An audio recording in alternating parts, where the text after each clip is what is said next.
Well, so this actually is a good opportunity to go through the Anapanasati practice as it is not just specified in the Anapanasati Sutta, number 118 in the Majjhima Nikaya, but also 117 in the Majjhima Nikaya, which is the Great 40, that talks about um, the Eightfold Noble Path. Um, and so um, also, many of the Western teachings of uh, Buddhism uh, use a meditation method that is solely based upon the Satipatthana Sutta, which is number 10. But as you could tell, that Anapanasati is actually the practice for the fulfillment of the Satipatthana rather than the Satipatthana itself. So the first thing that we want to look at is the fact that Anapanasati is practiced for the fulfillment of the four foundations of mindfulness. And that's why the Anapanasati Sutta is set up in the formalized way of body, feelings, mind, and mind objects, just the way that the Satipatthana is set up. But that's only a framework for the discussion and for the dissemination of information, to where in fact it's not to be practiced like that. And that's one of the major methods or major mistakes that are methods. For instance, Kawanka's method only teaches step 1, 2, and 3. And they don't even teach anything else about Anapanasati. Uh, and that's not actually the correct way of practicing. Um, and so we practice the Satipatthana and Anapanasati then for the fulfillment of the 7 factors of enlightenment, Sambhojana. Well, guess what? The Sambhojana is actually when these factors become enlightenment factors. What that actually means is that these are the skills that were to be developed in the Eightfold Noble Path, and when they become fulfilled as unremitting, then uh, the Eightfold Noble Path becomes the 7 factors of enlightenment. So, um, the 7 factors of enlightenment, then, or the Sambhojana, are developed and taken for the final goal, which is um, knowledge and deliverance. All of these things are right there in the Anapanasati Sutta. And at the end of the sutta, it talks about knowledge and deliverance. And this is actually a good point or a good time to talk about what this Western word enlightenment really actually can be used for within the context of Buddhism, because the word enlightenment has been used all over the place, to where actually in the beginning, and the actual use for the word enlightenment is a war between religion and science, and a war between do it the way daddy did it versus looking at what you're doing. Okay. And so that was the Enlightenment area, which actually had a lot of guillotine action in France with the French Revolution and a lot of stuff like that. So I do not know why the word Buddhism are the teachings of the Buddha, and Buddhism in the West is so fond of this word enlightenment, but it does have a usage. And here's how it is: that there's 2 kinds of enlightenment. One is, if you look at the word light as the deep word, or the only important word in the word enlightenment, there are 2 kinds of light in the sense of 2 different definitions. There is one definition which means turn the light on, let's have some photons. We talk about daylight. We talk about lighting up a subject so that it can be seen. That's why we use flashlights, is so that we can see. So this is one of the qualities of the knowledge, then, is that kind of enlightenment, is when we have the knowledge that we need to remove the defilements or the deliverance from the defilements, or that basically what we do then is that we see what needs to be done and then we do it, which is dropping. Okay. And so the second kind of enlightenment is not heavy, or as we could use it in the sense of lighten up. And a hot air balloon is tethered by ropes, and if you cut those tethers, the hot air balloon can fly. So that's the basic way that we're looking at it, is that we are tied down and tethered down to disappointments and unhappiness and anxieties and all that kind of stuff, literally because we do not see what we're doing. And if we can see what we're doing, then we can cut those bondages and drop those fetters, and then we can have a happy, easy, comfortable life. And yet, because of the history of Western religious educations and whatnot, Buddhism has been accepted by the West as just another religion or just another system of magical beliefs. And so enlightenment is often thought of as a magical belief because we put enlightenment way, way up there someplace.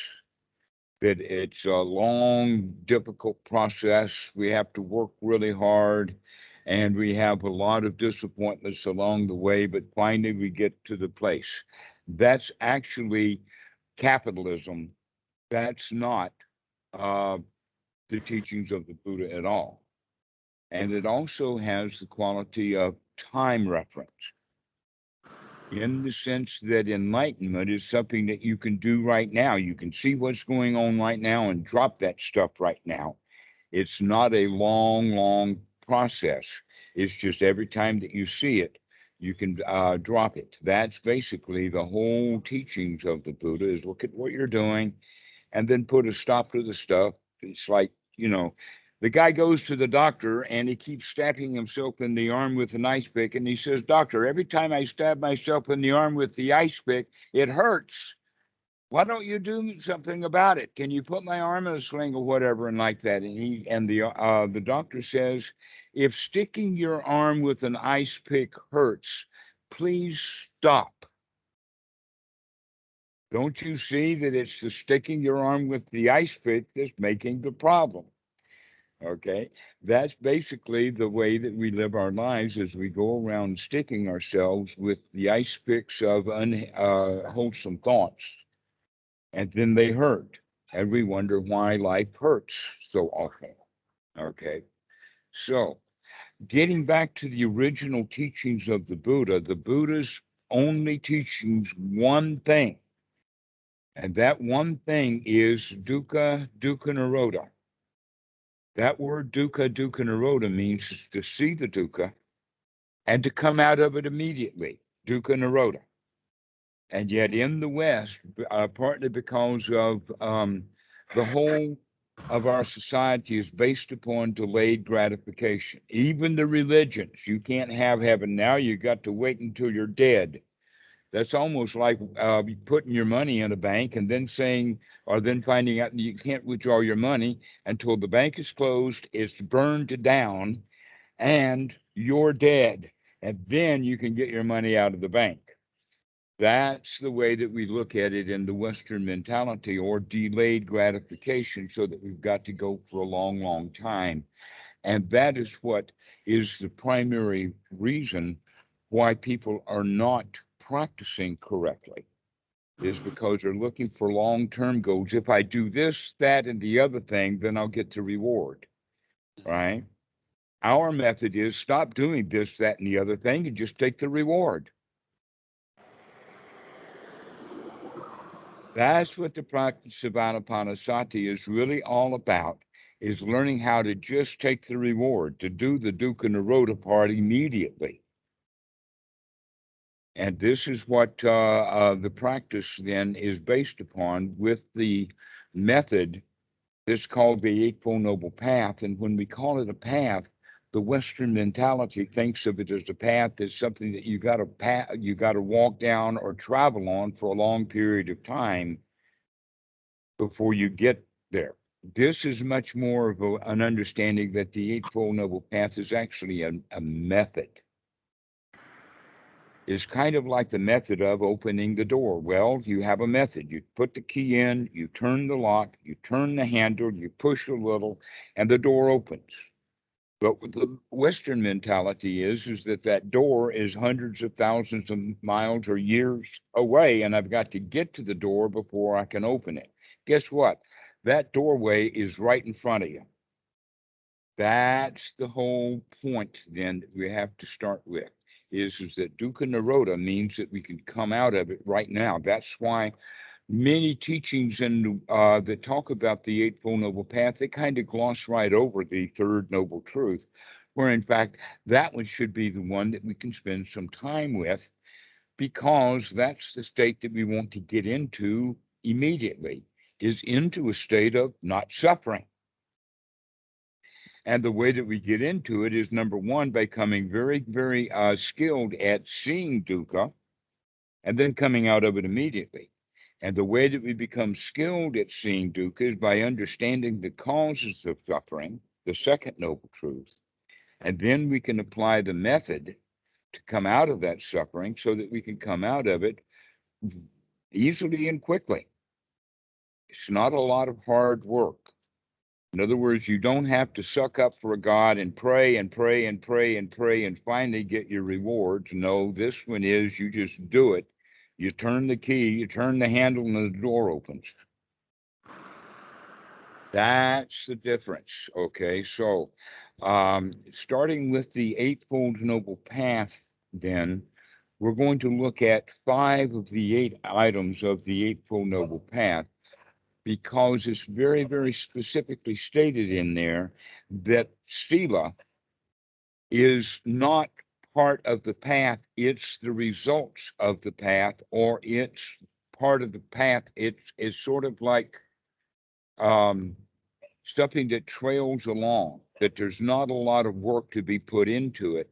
And yet when people are introduced to Buddhism in an ordinary way, morality or sila is a really big deal. It's always important. You got to behave yourself. In fact, that's the whole issue about Christianity and sin and being free from sin and all of that kind of stuff.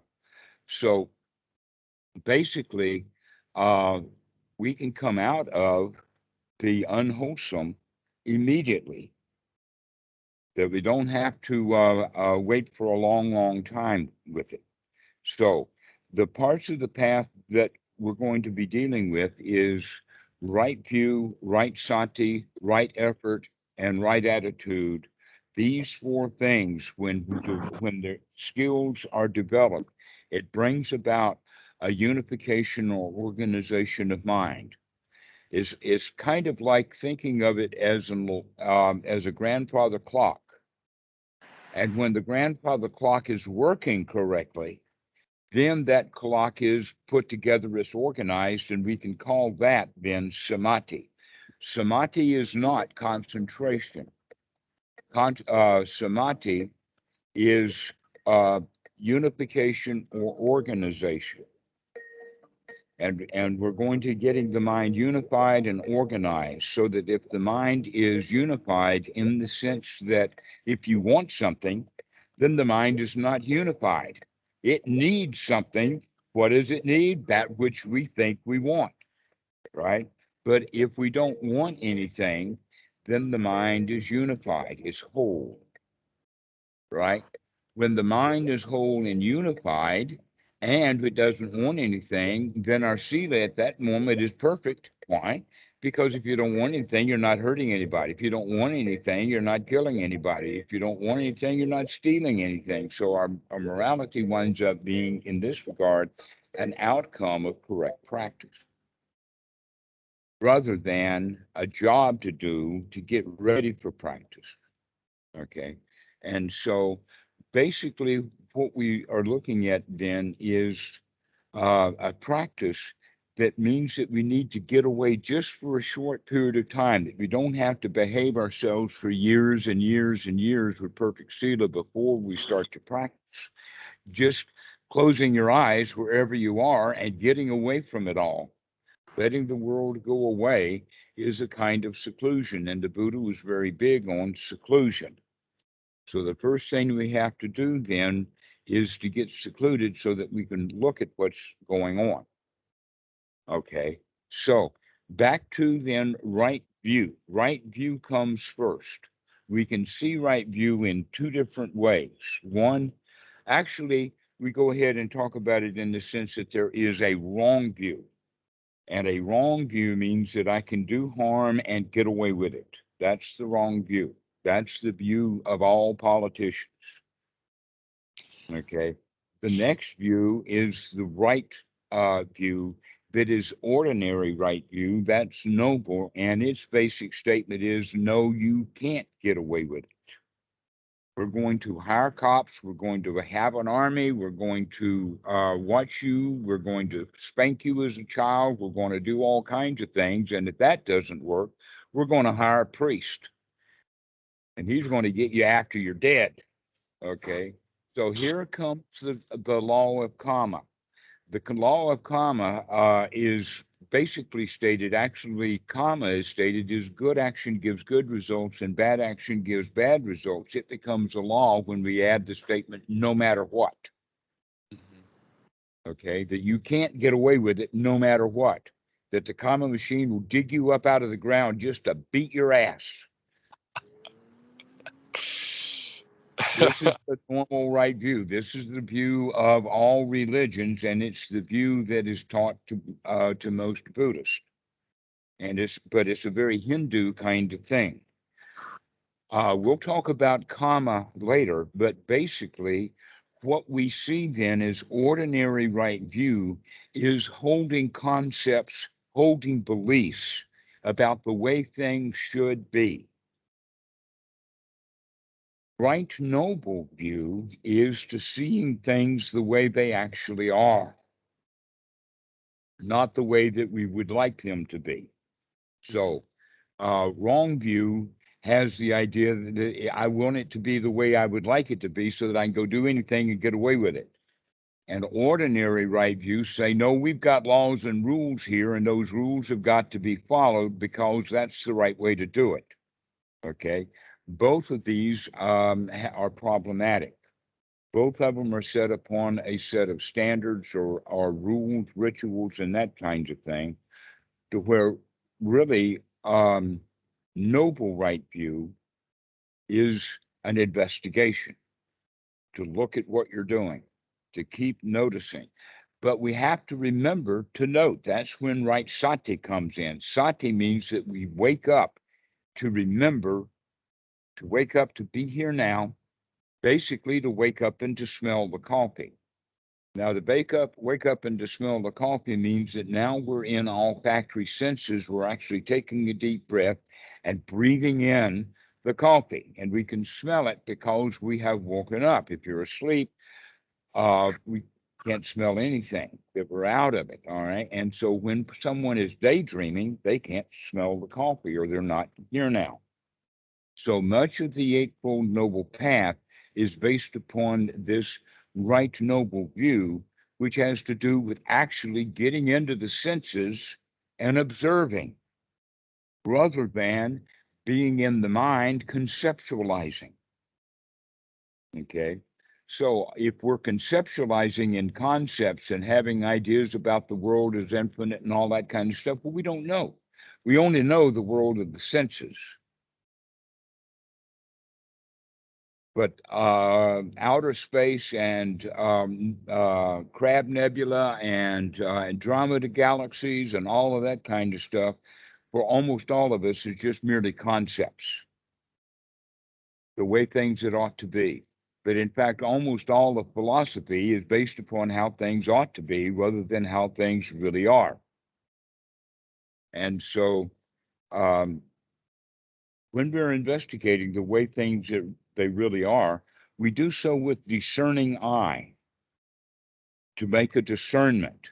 And the discernment is that what are the thoughts that we have and the things that are happening in this present moment are useful, valuable, and wholesome, or whether they are just the ordinary kind of stuff that I've been doing all along, which may or may not be extremely harmful or just a little bit so, or extremely dangerous or a little bit so.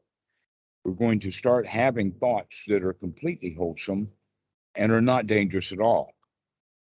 So when we then see what is unwholesome and wholesome, we then actually take the effort.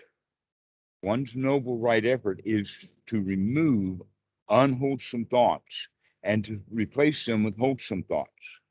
Also, we could go so far as to say, in doing that, we remove unwholesome views and start looking at how things really are. That's one's right effort, is to really take a look. For this reason, and the Buddha says it like this, that right effort, right sati, and right investigation or right view run and circle around each other. They build up together. They are three mutually developed skills. You can think of almost in the sense that when someone is learning the piano, they've got several skills to be developed. One of the skills is coordinating the hands so that they can do very different things, but they do it in harmony with each other. Another one is to read music. Another one is to learn to telling time and learning tempo. So there's a lot of different things that have to be learned but they work together. So right view, right sati, and right effort work together, bringing about right noble view. So now let's take these three things and put them together with the practice of Anapanasati. Okay, so Anapanasati is based upon the four foundations of mindfulness, but we don't practice it that way. If we practiced it that way, then you could say that, okay, the meditation student can leave his feelings, his mind, and the mind's objects in the bed, and he can go into the meditation hall and take only the body in there because today's a body meditation. Okay. That kind of thing doesn't happen, though. When you go and sit down to meditation, you've got it all there, and we have to deal with things, but we deal with things one by one as they occur, not according to a formal system or series. And so the Anapanasati for the Western mind, because it's organized the way that it is, it would seem to be practiced that way. And that's been true for quite a long time. Bhikkhu Buddhadasa actually started putting that together.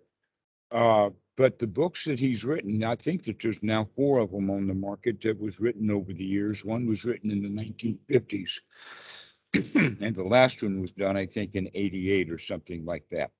So anyway, over time, what has happened is all 4 of these books were done in the sequence that they were done in. And so when you get to certain books, certain chapters, like way deep into it, like on page 216 of a certain book that I know of, that's where he's talking about gladdening the mind. And guess what? He says, this is the first thing that you've got to do. And he waits until page 200 on the book before he says that this is the first thing that you've got to do. Okay. And normally people will read right past that and they don't even pick up on it. Okay, so we got to work on this system of the sequence of events that we're going to practice Anapanasati is basically starting with the wake up, starting with sati. When sati happens, we then do an investigation. When that investigation happens, we recognize that the thought that we have is not all of that great. And so we're going to change it with a more wholesome thought. And this is what is step 10 of Anapanasati, is gladdening the mind. One takes one's right effort to gladden the mind, to perk it up, to brighten it. And yet most meditation practices are all about going deep into meditation. Okay, so meditators can have deep. Good, they can have it. All right. We're not doing meditation then. We're doing Anapanasati, which is to waken the mind up, brighten it up, gladden it up, and also energize it with the breathing. So that means that with the right effort, we also are going to not just brighten the mind, but we're going to brighten up the breathing also. This is why we start with step one of Anapanasati, is the long, deep in-breath, but it's done with mindfulness. Some meditation practices say, watch the breath. And then they do, the students do, and then the mind wanders away easily. That's because they're not developing it as a skill. Here we're actually developing sati as a skill, which means we're going to apply that skill on every breath mindfully or with sati to really start to take control of the breathing, to make it a long breath, to remember that you're going to be taking a long breath. You actually require and force it to be a long, not force in the sense of struggle, but force in the sense that you just do it. It's sort of like the force that it takes to push a pencil across the table. You have to put some force into it, but it's an easy job to do. Okay, but we have to put that effort into it. You have to put the effort into the breath and the sati to have long, deep breaths as you breathe in and long, deep breaths as you breathe out. Now, this is not to be worked at. Some students come back and said, well, after I did it for a while, I got tired. Well, that's because you're working too hard at it. This is the kind of easy, deep breathing that can be done continuously as long as you can remember to do it. And knowing that the breathing will go back to ordinary breathing whenever you're not watching it. So there's also been some research. One of the students sent an article, and in fact, he put it as a comment on one of the videos that had to do with, actually, this article was a research article that was digging up all of the old research that had been done with breathing. And what they found out is that a lot of stuff is being changed in the mind just by doing the breathing. And the people who are doing the research are only doing just that one thing, the breathing. They're not working with changing the mind or any of that kind of stuff. But to watch the breath actually does kind of change the mind. So what the article was pointing out is that all kinds of changes happen. The alpha waves change, the chemistry changes, the blood chemistry changes. The blood moves from being acidic into more neutral. Why? Because when we're breathing well, the oxygen comes in and forms with the carbon, and the carbon dioxide then goes out of the body. And carbon dioxide, when it's in the blood, is carbonic acid. And so it's very easy to see that, yes, the blood pH level is going to be reduced. We're not going to be a bundle of acid anymore. We're breathing most of the things that cause acid out. But in fact, on the item of losing poundage or losing weight, the amount of carbon that you bring in versus the amount of carbon that you breathe out is the only issue. The carbon that you eat minus the carbon that you breathe out. If you breathe out more carbon than you are taking in, then you are losing weight. Okay.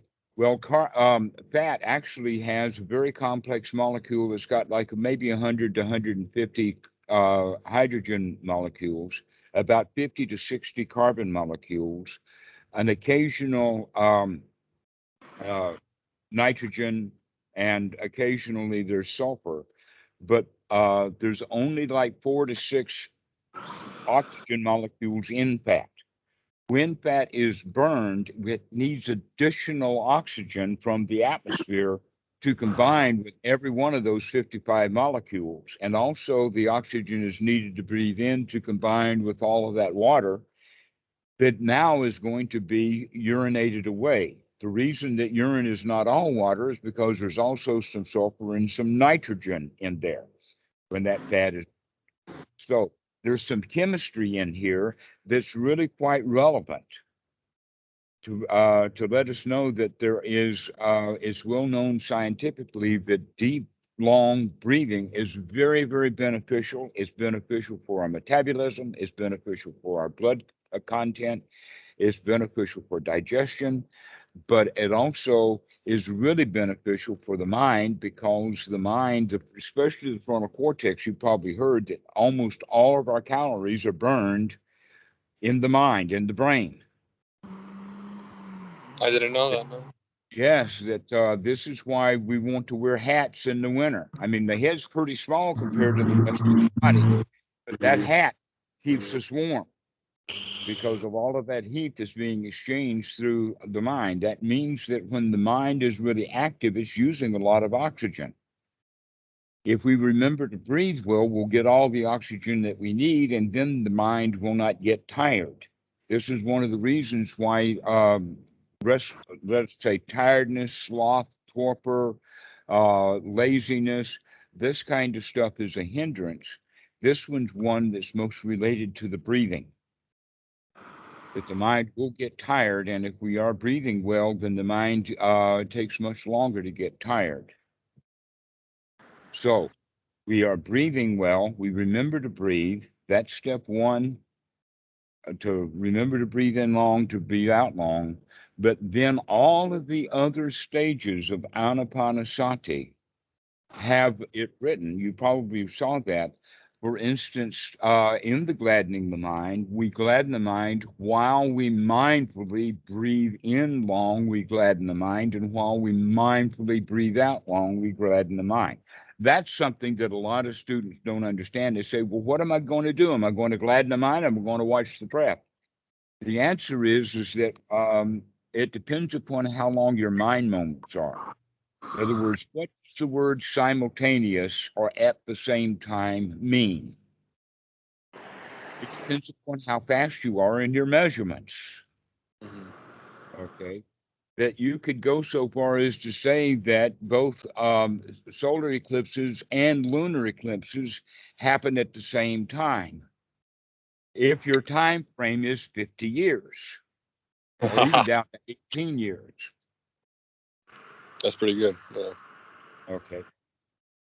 Or you can say that one guy flicks on a light switch and another guy flips on a light switch at the same time, and the lights come on at the same time.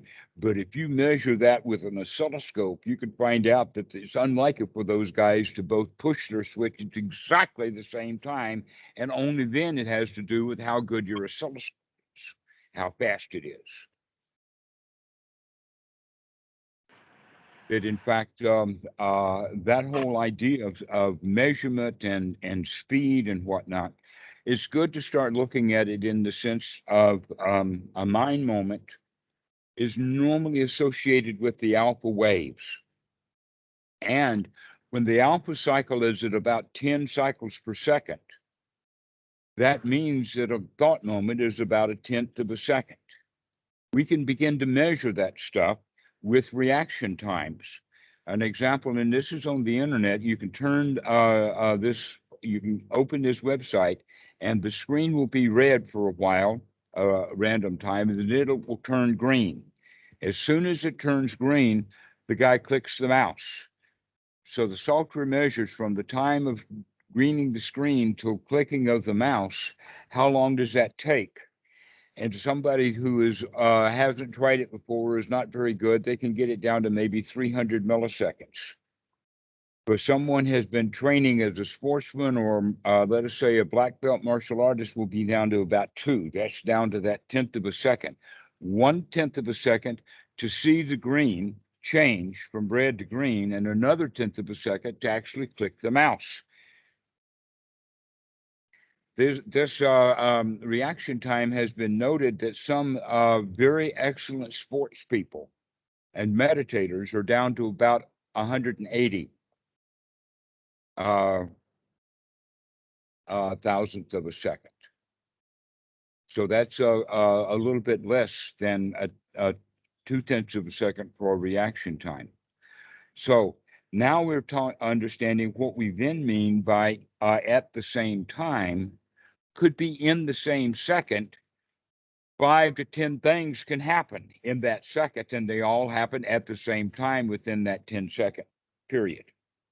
This is what we mean by while we're mindfully breathing in and mindfully breathing out. That would be only 0.2 of a second in a time frame. Let us say if we're slowing down the breathing, ordinary breath is about 20. This system that I was talking to you about, this article that I had read, they mentioned 6 breaths a minute. That's about the count of 10. That would be like 4-4-2 or box breathing in the military. So we're going to go even slower than that. We're going to go from 6 down to 5, all the way down to 3. At 3 breaths a minute, that means that you're taking a count of 8 on the in-breath, a count of 8 on the out-breath, and then a count of 4. 8, 8, 4 is 20 counts. That's that's a third of 60. So that's an 8, 8, 4 breath would be 3 breaths a minute. So a 4-4-2 would be then 6 breaths a minute. You can get it down to doing a 5-5-2, which is 12 count, which is 5 breaths a minute. So this stuff is actually easy enough to calculate.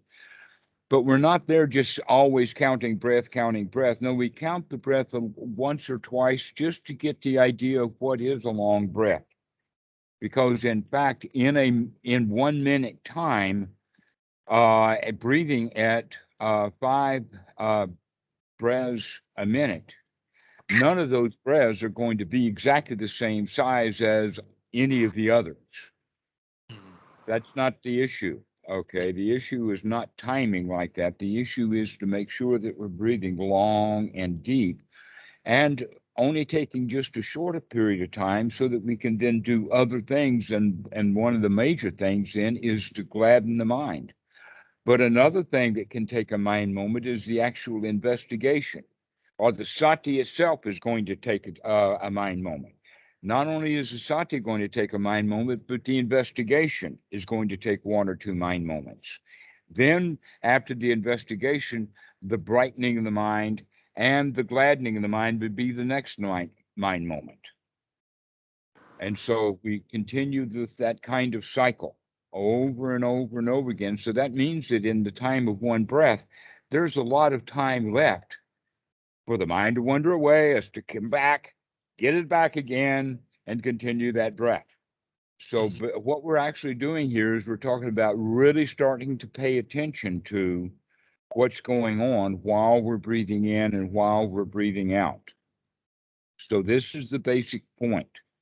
By gladdening the mind, that also can be referred to as brightening of the mind and making sure that the thoughts that we're having are wholesome. And there's a whole range of what we can talk about as wholesome breath or wholesome thoughts. First off, let's do it in 3 groups. We can have some thoughts that we know anyone can just sit down and think about it. We can recognize that some thoughts are downright unwholesome. Not a doubt about it. Thoughts of having an argument with somebody, thoughts about cheating on my taxes, thoughts about killing someone, thoughts about harming things, thoughts about getting even in revenge. These are all anyone can see as downright unwholesome thoughts. And then there are those kind of thoughts that we know for sure are downright wholesome. Not a doubt about it. Like no place to go, nothing to do. Wow, isn't that nice? Everything is okay. Everything is fine. These are 100% wholesome thoughts. There's a whole lot of them there. And then there are this middle ground, and this middle ground we're going to call junk thoughts. What the job then for the student is to develop the skill of right view, which means as we develop that skill, we're going to have even more discernment so that we begin to see that some junk thoughts were actually, let us say, we had some gratification, that we got some kind of enjoyment out of it. like the joy of stabbing your worst enemy in the back. Okay, there's a certain amount of joy in that, in gratification, but when we also see the danger in it, only then will we find the escape. And so this is a skill that over time is going to be developed, this skill of right view.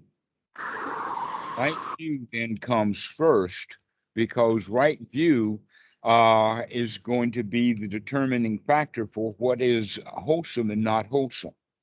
Once we develop and start to develop the skill of right view, we begin to consider having only wholesome thoughts.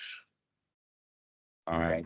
Now, I'll introduce just a little bit. There's a sutta number 19, and the name of the sutta is Two Kinds of Thoughts.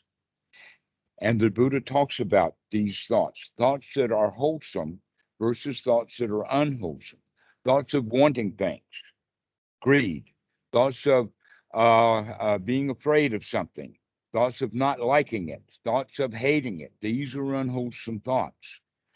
But thoughts of everything is okay, thoughts of friendliness, compassion, kindness, these are all wholesome thoughts. But most of our thoughts are called junk thoughts. All right. So in this sutta, the Buddha gives a story about a cowherd. And the cowherd is not like a drover in Wild West and rawhide and all of that, but this is ancient India where the guy's got maybe a half a dozen cows. And he's taking them to the pasture. And on the way, he passes through a kind of a village area. And that area then has children, it's got food stalls, it's got clotheslines, all kinds of stuff. And this cowherd has to make sure that the cows are not stealing food off of the food stalls, not trampling on the kids, that they've got to whack these cows with that stick. So the cowherd has a stick and he goes around whacking that cow. Get back in line, get in line. Okay. And so he keeps the cows from doing damage. Once they get out to the pasture, they've got their heads down, they're grazing. Now the cowherd doesn't have to stand with the cows anymore. In fact, he can put his stick down and go sit down under a tree and just kind of keep an eye on the cows. Okay, this is the Buddha's analogy of how to get our mind into first jhana. Is that we have to start by guarding the mind to keep it wholesome. Any unwholesome thought, we whack it. The Buddha also has the statement, aha, I see you, Mara. That aha, I see you is actually gladdening the mind. And we can also think of whacking that thought with that stick is actually the gladdening of the mind. It's putting it back into straight, making it appear straight, and is not causing any harm or damage. Once we get out to the pasture, that means that every thought is now wholesome. One wholesome thought after another, wholesome thought after another wholesome thought. In this regard, now the mind is free from hindrances. Also, the kind of thoughts that we're having is going to start changing the way that we feel. One of the ways that I stated is that every one of us, our whole lives have been talking ourselves into feeling bad. Now it's time to talk ourselves literally into feeling good with these wholesome thoughts. And we're going to talk ourselves into it. An example of that, we can have thoughts of dangerous things. We can have thoughts of, I got to hide my stash. We can have thoughts of, I got to do my income taxes. We have thoughts of all kinds of things that are dangerous. Okay. We're going to recognize those thoughts as unwholesome, dangerous thoughts and have thoughts of everything actually right now is safe, right this very moment. Never mind about the future. Never mind about the past. All we really have is this present moment. Can I feel safe and secure right now? The answer is I can talk myself into that by telling myself things that are actually real and true. And that is that right now there are no alligators on that park bench with you. There are no pythons at the bus station. There are no tarantulas on your cell phone. There is nothing dangerous about this particular moment. Why is it that so many people feel so uptight and afraid so much of the time when all they'd have to do is recognize, hey, man, right now I'm safe. Right now, there's no problem. Right now, everything is all right. Right now, no crocodiles, no alligators, no mafia, no SWAT team, uh, no Russians. Everything is okay.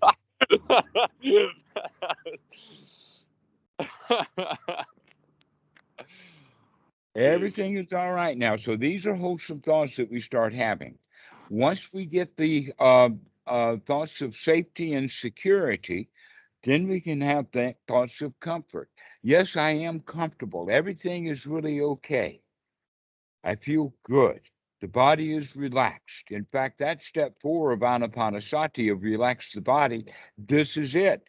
Once we feel safe and secure, finally we can relax and feel comfortable. Once we feel comfortable and safe and secure, then we can add on satisfaction. Wow, this is really satisfying. Okay. Now, in the Pali Dictionary, safety, security, comfort, and satisfactions are all listed as the definition for sukha. The word sukha actually is the exact opposite of dukkha.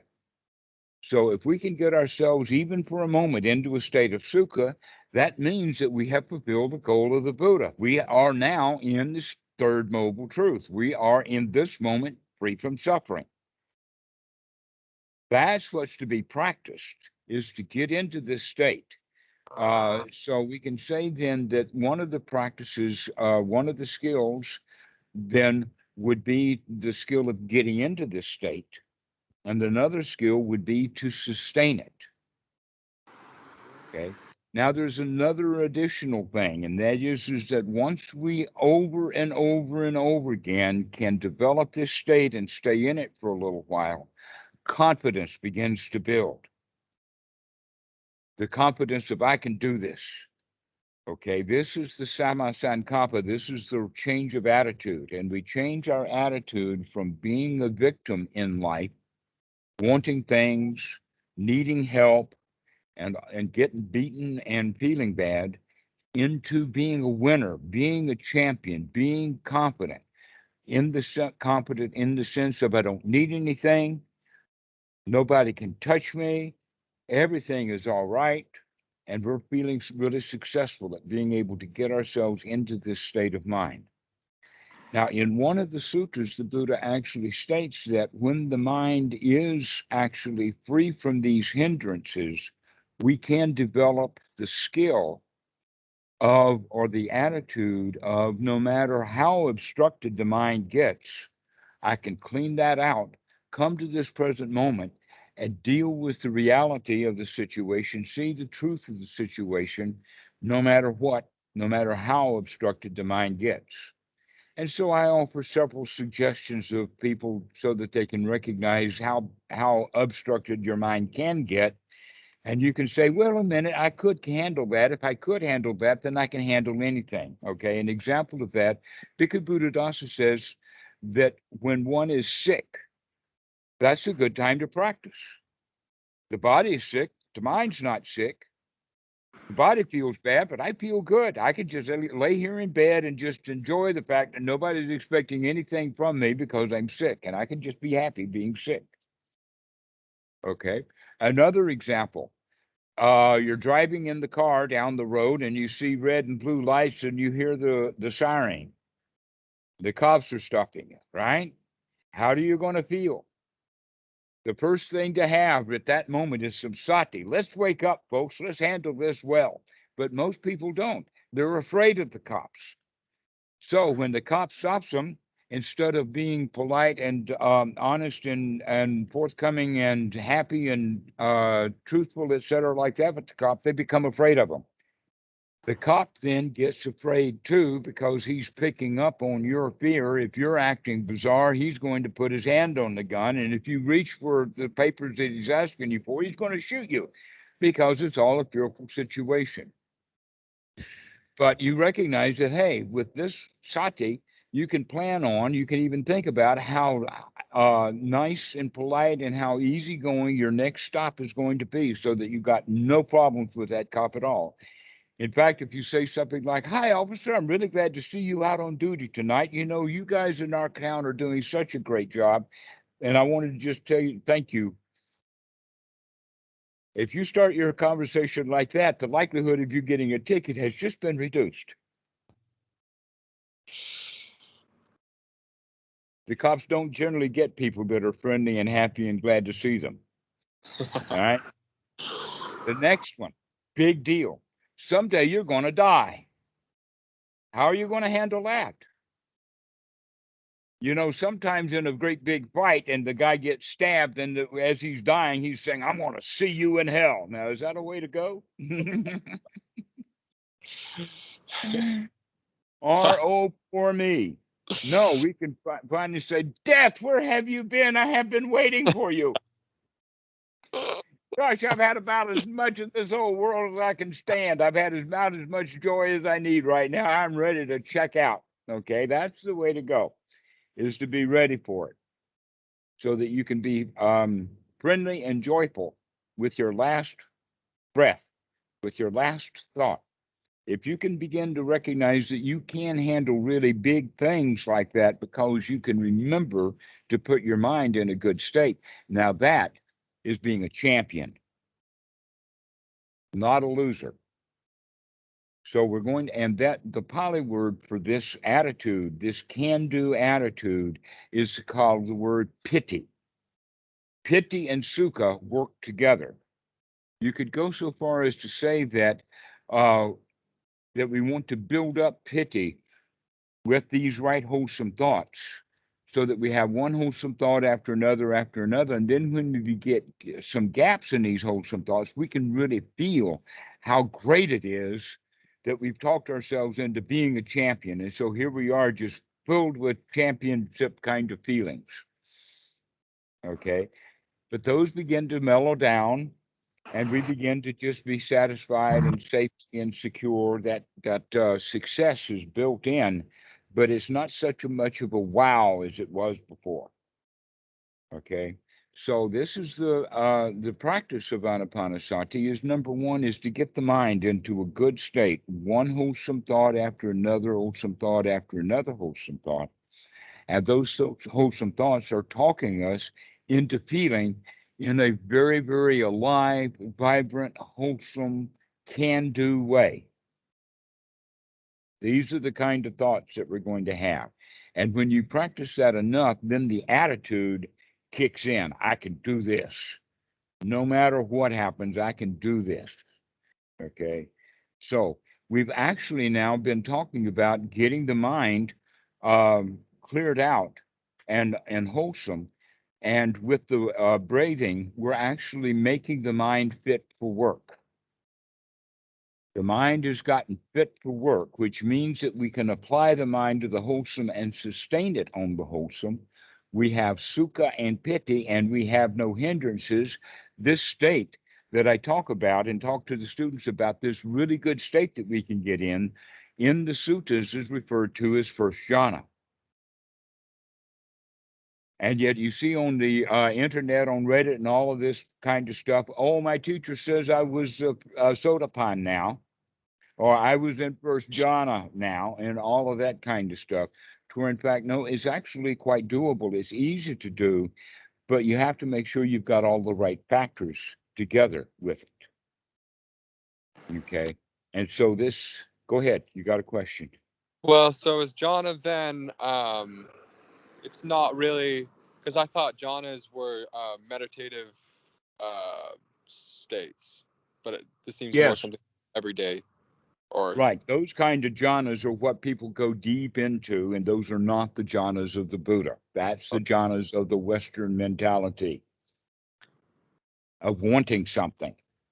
okay, They want something. Here, we are already in the state of we don't want anything. That's first jhana, is not wanting a darn thing. You're just so good. Everything is just so wonderful. Everything is bright and up and full of energy and light. Okay, so this the reason I think is because of our Western mentality of meditation came from the Catholic Church, not from what, and that you could go so far as also to say is even the Catholic Church was having influences on Buddhism in Burma, that these 10-day meditation retreats are actually quite new, that they come from the 1950s. It's only like 70 years these 10-day meditation retreats have happened. Most people, when they practice, they don't practice for long periods of time in a great big group. And in fact, the Buddha doesn't say, um, go sign up for a retreat, pay $2,000 and attend the retreat. No, he says, go to the forest, go to the foot of a tree, go to a heap of straw or an empty hut. But he doesn't say any particular time frame. You don't have to stay there.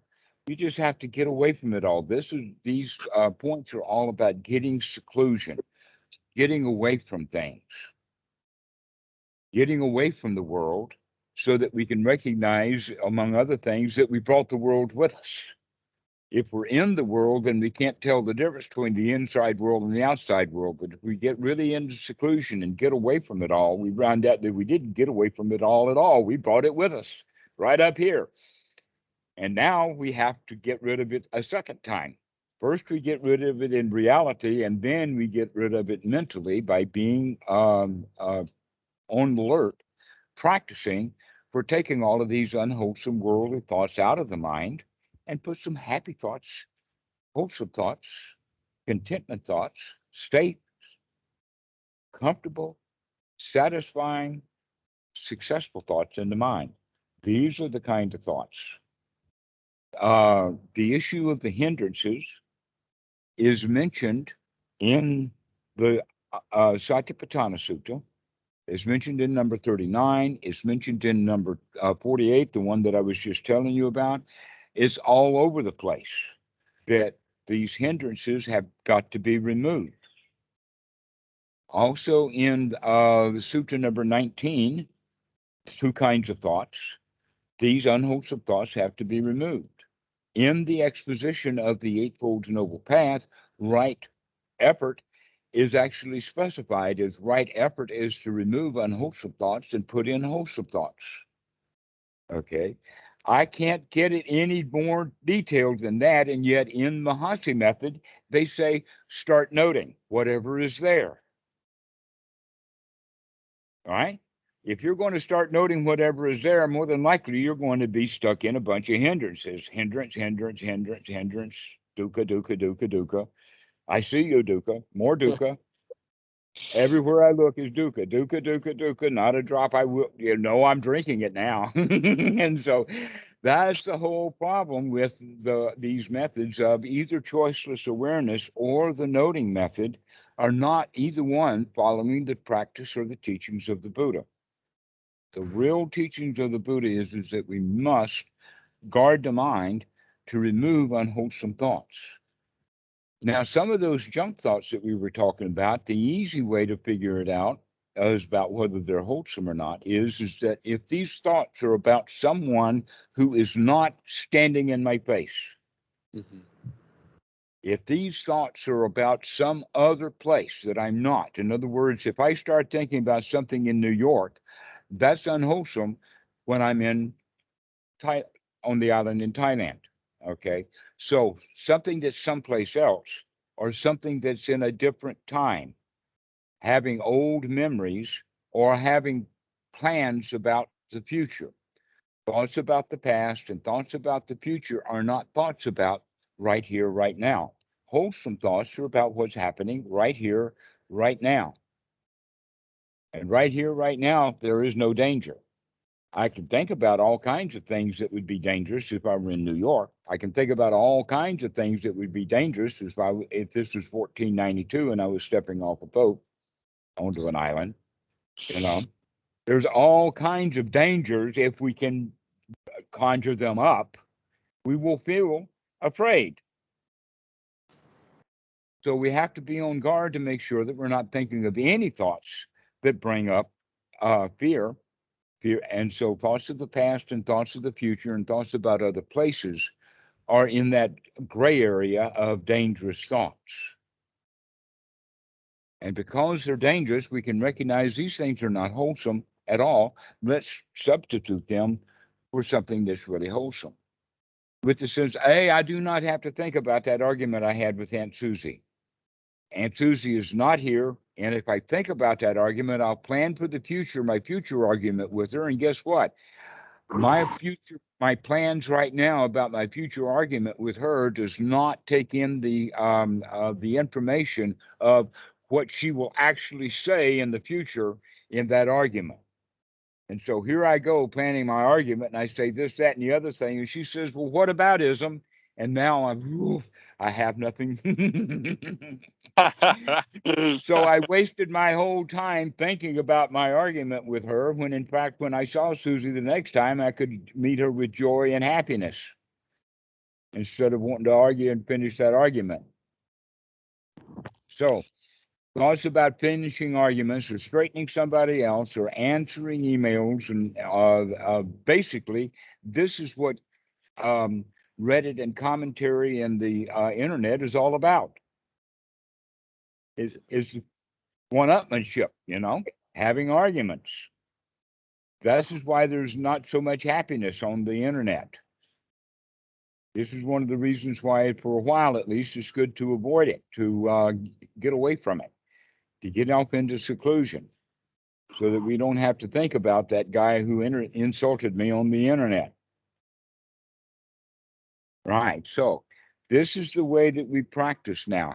And also to point out, even in the Anapanasati Sutta, even though the Anapanasati Sutta does not mention hindrances, it does talk about gladdening the mind intentionally. All right. So this is the way of getting started. Okay. The second question that we could ask, and we'll do this at another time, once you get the mind in a really wholesome state, what do you do with it now? Because that's the question. A lot of people don't even get to that second question. What do we do with it now? Basically, the easy answer is that now that the mind is fit for work, now that the mind is free from hindrances, now that the mind is really sharp and focused and ready to do the work, now is the time to actually do the Mahasi noting. Now we're going to actually note, but what we're going to note is the way the mind works, and we're also going to note only wholesome things. Then we're not going to be noting unwholesome things, because if we do, we throw it out immediately, and now we've got nothing left but wholesome things to look at.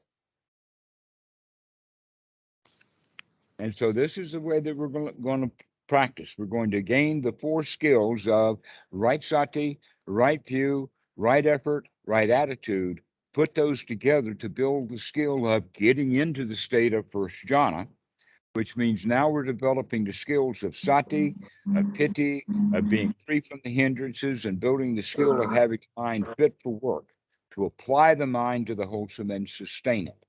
These are all skills to be developed. That's why Anapanasati is stated the way that it is. And so right now, we haven't really been talking about the 4th tetrad. We'll talk about the 4th tetrad later, but the important part is to recognize that the 4th tetrad needs to be done with the mind already in a wholesome state. So we're going to use the body, the feelings, and the mind to get the body in a really good feeling state, get the feelings in a really good feeling state, and get the mind in a sharp, focused, good feeling state. And now we're going to watch what's going on. Okay.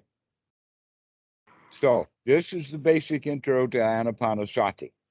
That we're going to get the mind fit for work, and then we're going to do the noting of the Mahasi. We're going to really look at things the way that they really are.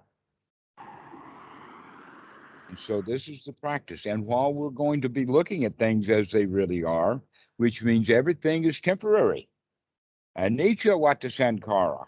As I breathe in, I see things change. And as I breathe out long, I recognize that's a change too. Everything is in flux, everything is in turmoil, which means that anything that does come up will fall. I mean, even the pilots in the First World War knew that one. Anything that goes up must come down. Anything that comes alive must die. This is also the teaching of the Buddha. Anything that's born is going to go through old age, it's going to get broken, and it's going to die. This is what we need to look at. These are real things. And Nietzsche, anything that comes up is going to fall back apart. And so this is what's wholesome that needs to be watched.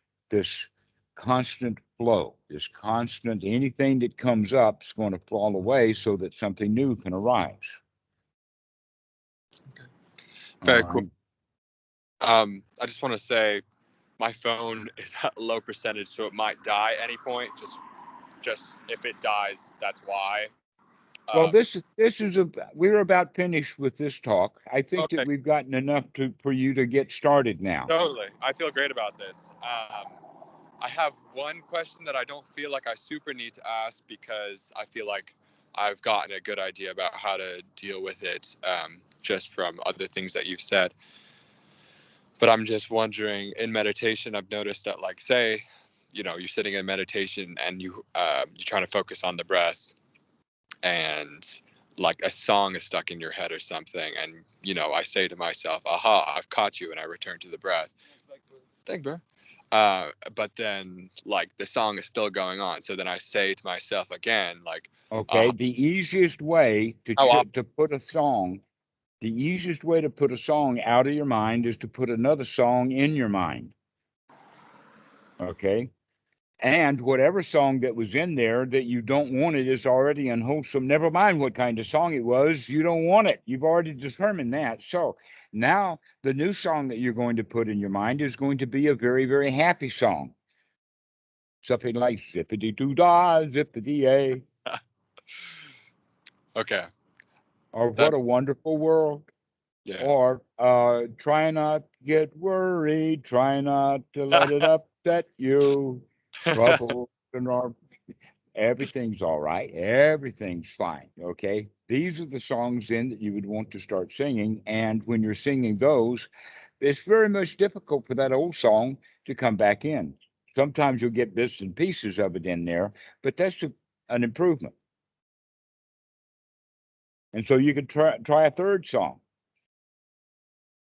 and go from song to song. But the songs that you're intentionally having are wholesome songs. Okay. Songs that uplift, that make you feel good. Glad that you're singing those songs. But just when you're really focusing on like every single, trying to focus on like every single moment that's going by or whatnot, you're working too hard. When you Okay. do that, you're working too hard. Okay. This is relaxation. Okay, cool. This is not working. Meditation that they do at the Mahasi Center, that's work. Sure. Okay, we're not working, we're relaxing. Okay. Okay. That's all. We're remembering to relax. So a few things are changing focus now. That this is not about accomplishing something, working hard and getting a reward and feeling good about the reward. This is about learning to relax and being comfortable and happy and getting all the rewards and the feelings of all the rewards. And we didn't have to do anything.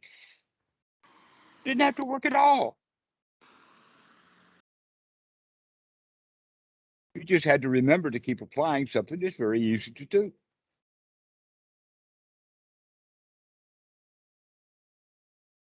Okay. Okay. All right. I'll do. Okay. Thank you so much. Excellent. We'll see you again soon. I hope so. Yeah, definitely. See you. Have a great day.